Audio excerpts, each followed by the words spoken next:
Hey Papa Stars, just wanted to send out a quick tutorial video on how to activate your test in School City.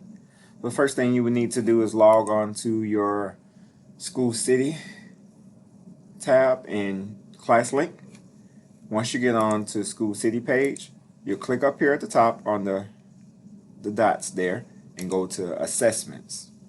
Now, for the district assessment, the exam's going to be located here under this tab, but for the sake of this video I'm going to show you using another grade level. It's still the same steps, it's just you clicking on the district tab, but for the sake of this I'm going to click on POCs.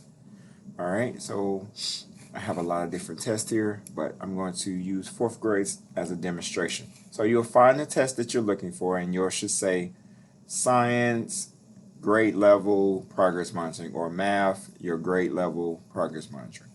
So I'm going to click here on this exam and notice that it says it's been published. So right now tests are not available until Monday morning. So before going to the lab, please make sure that you publish your tests.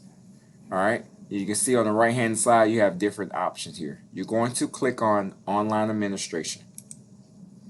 Once you go on online administration, now you won't have all these different options. I have all these options because I have multiple teachers.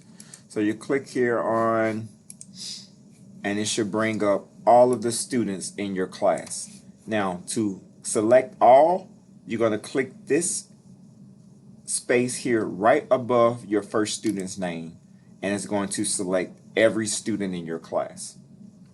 Once you have that button clicked, you'll see every student next to every student's name. You'll see a check mark, and you just click on activate.